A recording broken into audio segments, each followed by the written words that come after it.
नमस्ते everyone, Monika astrology में आपका बहुत बहुत स्वागत है। आज हम चर्चा करेंगे मिथुन लग्न की। देखिए, मिथुन लग्न वालों के लिए जो राहु का ट्रांजिट है वो किस तरह की स्थितियां लेकर आ रहा है, और ये जो 18 महीने का ट्रांजिट है 12 अप्रैल से लेकर 30 अक्टूबर नेक्स्ट ईयर यानी कि 2023 तक, ये 18 महीनों का ट्रांजिट, ये जो भी मिथुन लग्न वालों के लिए किस तरह के बदलाव लेकर आ रहा है और हमारे जीवन में किस तरह के परिवर्तन को हम एक्सपेक्ट कर सकते हैं, आज हम उसके बारे में थोड़ा सा जानने की कोशिश करेंगे। देखिए, वैसे तो अपने पर्सनल जो ग्रह दशा अंतर्दशा ये सब परिस्थितियों को देखने के बाद ही हम किसी निर्णय पर आ सकते हैं, मगर मोटे रूप से जो ये परिवर्तन जो सभी लोगों के ऊपर लागू होता है, तो उसमें क्या बदलाव हम देख सकते हैं और उसके अंदर किस तरह का परिवर्तन है, तो आज हम जानने की कोशिश करते हैं। देखिए, राहु जो है वो आपके अभी 12वें घर के अंदर भ्रमण कर रहा है, और अब वो आपके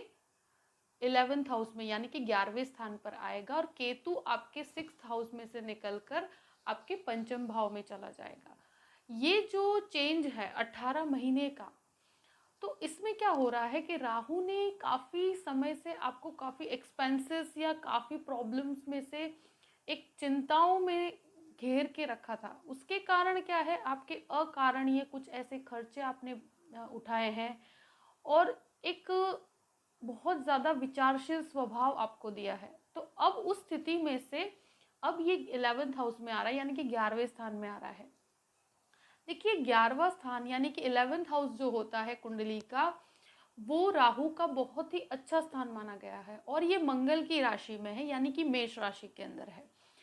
ये एक तरह से देखा जाए, ये राहु आपके लिए काफ़ी पॉजिटिव, हर तरह से पॉजिटिव है, क्योंकि 11वां स्थान सभी इच्छाओं की पूर्ति करता है, और राहु 11वें स्थान में बहुत अच्छे रिजल्ट्स देता है। इंसान के अंदर एक जो भय की वृत्ति है उसमें से वो बाहर निकलने की कोशिश करता है। उसके सराउंडिंग में लोगों के साथ उसका एक जो कम्युनिकेशन गैप था, वो अब एक तरह से लोगों के साथ काफ़ी अच्छे से अपनी पोजीशन को बचा सकता है, और अच्छी अच्छी कहते हैं ना पॉजिटिव चीज़ों को एक्सपेक्ट किया जा सकता है। अगर आप जॉब में भी हैं, कोई भी परिवर्तन है तो वो आप स्वीकार कर सकते हैं। प्लस ये आपके लिए कुछ नई अपॉर्चुनिटीज़ भी क्रिएट करेगा आपके लिए। जो कहते हैं ना कि नए नए लोगों से मिलना, नया सराउंडिंग, नया कोई बिजनेस भी करते हैं तो बिजनेस के अंदर भी काफ़ी सपोर्टिव पोजीशन है। देखिए, ये राहु की एक दृष्टि, 3 दृष्टियां होती है, उसमें से पहली दृष्टि आपके तृतीय स्थान पर पड़ रही है। तीसरा स्थान हमारे पराक्रम का होता है। तो देखिए, कोई भी नया इनिशिएटिव, कोई भी नया कार्य अगर आप शुरू करना चाहते हैं, कोई नई जॉब के लिए जाते हैं, तो ये राहु आपके लिए बेस्ट रिजल्ट्स क्रिएट करता है। मेरे हिसाब से नई टेक्नोलॉजीज़ के साथ जुड़ना, कोई भी मेडिसिन है तो उसमें भी काफ़ी अच्छे रिसर्च के अंदर आपको लेकर जाएगा। प्लस ये राहु जो है थोड़ा सा मैं कहूँगी कि अग्रेशन वाला राहु है, क्योंकि मंगल की राशि के अंदर राहु देखिए रिजल्ट्स तो काफ़ी पॉजिटिव देता है, मगर कोई भी संबंध हो या कोई भी रिलेशनशिप लाइक भाई बहनों के साथ हो या आपके जो चाइल्डहुड फ्रेंड्स के साथ हो, तो उसमें थोड़ी सी शांति बना के रखिएगा। उसमें कोई भी प्रकार का अग्रेशन नहीं आना चाहिए, क्योंकि ये काफ़ी पॉजिटिव स्थितियाँ आपके लिए क्रिएट भी कर रहा है। तो इसका ज़्यादा से ज़्यादा लाभ लिया जाए। कोई भी परिवर्तन, कोई नई टेक्नोलॉजी, नई चीज़ें, नया वातावरण, कुछ भी, अगर कोई भी नयापन आप अपने कार्य में लाना चाहते हैं तो ये राहु आपके लिए बेस्ट रिजल्ट्स क्रिएट करता है। जो काफ़ी समय से आप असमंजस में थे, कुछ खर्चे जो आपको परेशान कर रहे थे, अब आपको एक कहते हैं ना कि काफ़ी पॉजिटिव पीरियड कहूँगी मैं इसको, और हर तरह से कोई भी नएपन के अंदर जो एक भय था, अब वो भय में से बाहर निकल कर आपको कैसे प्लान करके आगे बढ़ना है उसका एक जो पावर होता है वो आपको ये देता है। तो एक तरह से ये एक बहुत ही पॉजिटिव चीज़ कहूँगी। और राहु की एक दृष्टि आपके 5वें स्थान पर भी पड़ती है, और 5वें घर के अंदर केतु भी है। एक चीज़ मैं आपको सीरियसली बताऊं को, केतु जो है 5वें घर के अंदर होने के कारण स्टूडेंट्स के लिए थोड़ा सा ध्यान रखने की स्थिति है। कोई भी जैसे करियर को आपने चूज़ किया है या कोई कोर्स अगर आप करते हैं, उसको बीच में से छोड़ मत दीजिएगा। इवन करियर में भटकाव, गलत जो एजुकेशन लेना चाहते हैं उसमें जो आपकी जिसके अंदर आपकी कैपेसिटी है और जिस प्रकार से आप करना चाहते हैं उसमें उतना मेहनत जो करना चाहिए वो उसमें आपकी कमी रहेगी।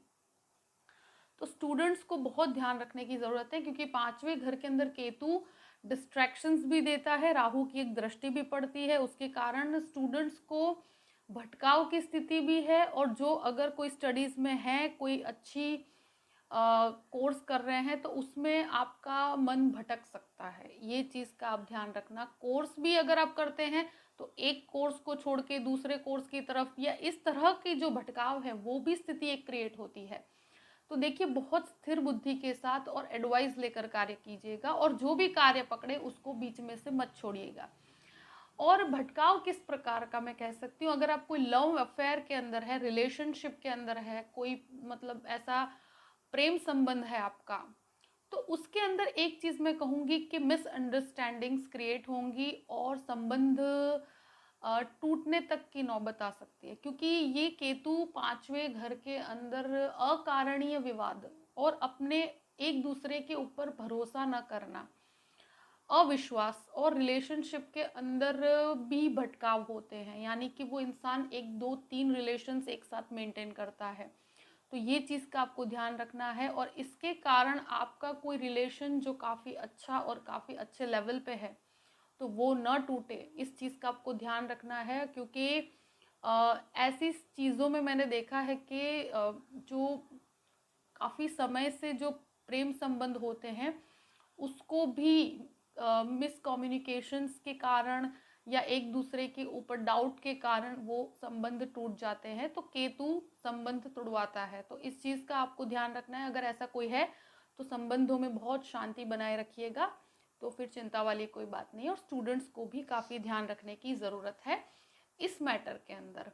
बाकी देखिए, ये राहु की एक दृष्टि आपके 7वें घर पे भी पड़ती है, सप्तम भाव, यानी एक बिजनेस के अंदर मैं कहूँगी कि देखिए, बिजनेस के अंदर आप आगे बढ़ के आपके लिए काफ़ी अपॉर्चुनिटीज़ क्रिएट होती है, मगर कोई भी नई पार्टनरशिप अगर करना चाहते हैं तो ज़रा सोच समझ के कीजिएगा, क्योंकि राहु की दृष्टि के कारण क्या है, आपको बिजनेस तो काफ़ी अच्छा मिलेगा, भौतिक यानी कि फाइनेंशियली आपको बहुत सारे गेन्स बने हुए हैं। तो एक तरह से ये एक बहुत ही अच्छी पोजीशन है बिजनेस के लिए। मगर पार्टनरशिप के अंदर आप एकदम से किसी पर विश्वास करना अभी आपके लिए योग्य नहीं है, क्योंकि इसमें अगर आपने ऑलरेडी किसी पार्टनरशिप में है तो उस रिलेशन को भी काफ़ी शांति से हैंडल कीजिएगा, क्योंकि उसमें भी बिजनेस काफ़ी अच्छा मिलेगा आपको, और उसके अंदर एक्स्ट्रा ऑर्डिनरी ग्रोथ भी है, मगर उसमें अविश्वास की स्थिति क्रिएट हो सकती है। तो अगर आप इंडिपेंडेंटली कोई कार्य करते हैं तो आपके लिए बहुत अच्छी परिस्थितियां हैं, और वो करना ही चाहिए आपको। उसमें आपको आगे बढ़ने के बहुत अच्छे अच्छे अवसर प्राप्त होंगे, ये आपके लिए एक पॉजिटिव कहूँगी मैं, ये राहु आपके लिए बहुत अच्छा है। बट स्टूडेंट्स के लिए और जो लव मैटर्स है उसमें आपको रिलेशंस में बहुत शांति बनाए रखना है। और गृहस्थ जीवन की भी बात करते हैं, क्योंकि एक दृष्टि जो इनकी राहु की आपके 7वें स्थान पर पड़ती है, तो ये दृष्टि के कारण मैं कहूँगी कि कभी कभी पति पत्नी के बीच में अविश्वास भी क्रिएट होता है, डाउट क्रिएट होता है, पर बहुत डरने वाली कोई बात नहीं है। मगर ये एक दृष्टि होने के कारण कभी कभी छोटे मोटे क्लैशेस हो सकते हैं। बाकी फाइनेंशियल फ्रंट पे देखा जाए तो ये बहुत एक्स्ट्रा ऑर्डिनरी पोजीशन है, आपको नई अपॉर्चुनिटीज़, जॉब के अंदर भी आपका परफॉर्मेंस बहुत अच्छा रहेगा, और कोई भी नया कार्य करते हैं उसमें बहुत अच्छी सफलताएं आपको देता है। देखिए, मिथुन लग्न वालों के लिए ये बदलाव काफ़ी पॉजिटिव है, और कहाँ पर आपको ध्यान रखना है ये मैंने आपको ऑलरेडी बता दिया है। आई होप कि ये वीडियो आपको पसंद आया होगा। अगर पसंद आए तो लाइक भी कीजिएगा और सब्सक्राइब भी कीजिएगा। देखिए, अगर आप मुझसे कंसल्टेशन लेना चाहते हैं तो डिस्क्रिप्शन बॉक्स में मैंने अपना ईमेल आईडी दिया हुआ है, astrologymonica@gmail.com। आप उस पर मेल कर सकते हैं, और आपको कैसे मुझसे कंसल्टेशन लेना है उसकी मैं पूरी ही जानकारी आपको प्रदान करूंगी। देखिए, इस 18 महीने में बहुत से चेंजेस हैं, और बहुत पॉजिटिव रहकर अगर प्लान करके आप करेंगे तो इसका ज़्यादा से ज़्यादा आप लाभ उठा पाएंगे। और हमेशा खुश रहिए, यही मैं आपके लिए ब्लेस करती हूँ। और हमेशा अपनी चीज़ों को प्लान करके आगे बढ़िए, तो ये ट्रांजिट का अच्छा और बहुत ही पॉजिटिव लाभ आपको मिल पाएगा। Thank you so much. जय श्री कृष्ण।